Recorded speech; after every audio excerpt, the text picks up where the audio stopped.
ফের শহর কলকাতায় ভয়াবহ পথ দুর্ঘটনা, উল্টে গেল যাত্রী বোঝাই বাস। ঘটনাটি ঘটেছে তপসিয়ায়। আহত হয়েছেন বাস কন্ডাক্টর সহ অন্তত 15 থেকে 20 জন যাত্রী। আহতদের ভর্তি করা হয়েছে ন্যাশনাল মেডিকেল কলেজ ও হাসপাতালে। দুর্ঘটনাগ্রস্ত বাসের ছবি এই মুহূর্তে আমরা দেখাচ্ছি এবং সেখান থেকেও বোঝা যাচ্ছে যে কতটা ভয়াবহ আকার ধারণ করেছিল এই দুর্ঘটনার সময়।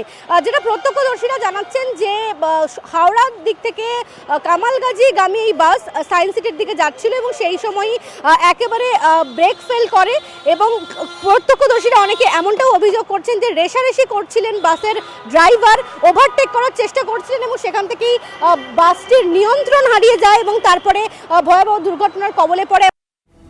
আহতদের ভর্তি করা হয়েছে চিত্তরঞ্জন ন্যাশনাল মেডিকেল কলেজ ও হাসপাতালে। স্থানীয়রা জানাচ্ছেন, মঙ্গলবার সকাল 8টা নাগাদ পার্ক সার্কাস 7 পয়েন্ট ক্রসিং থেকে সায়েন্স সিটির দিকে আসার পথে তপসিয়া মোড়ের কাছে আচমকাই উল্টে যায় সরকারি বাসটি। হাওড়া থেকে বারুইপুরগামী বাস দুর্ঘটনায় প্রথমে উদ্ধার কাজে হাত লাগায় স্থানীয় বাসিন্দারা, তারপর ঘটনাস্থলে পৌঁছয় পুলিশ। পার হচ্ছে লোকরা, পার হচ্ছে, টপকে যাচ্ছে, এখানে কোনো রাস্তা নেই, ঠিক আছে, টপকে যাচ্ছে, হঠাৎ ব্রেক মারছে, তো অ্যাক্সিডেন্টটা তো হবেই। হ্যাঁ, না সার্জেন এইখানে কোথায়, সার্জেন তো মোড়ে থাকবে। 20 দিন আগে এরকম রেলিং ভেঙে গেছে পুরো বাস।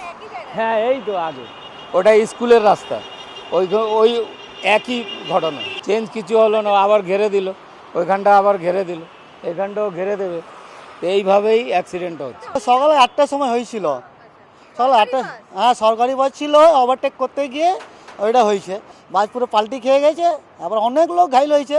তাকে ড্রাইভারগুলোকে আমরা টেনে বার করলাম, বার করে আমার হাতেও লেগে গেল, অনেকটা দুটো পা চেপটা হয়ে গেছে, আবার ড্রাইভার তো ছিল না, ড্রাইভার পালিয়ে গেছে, অনেক লোক হাত পা কেটেছে, অনেক লোক মাথা ফেটে গেছে, অনেক কিছু হয়েছে, মোটামুটি 25-20 জন লেগেছে ওইটা।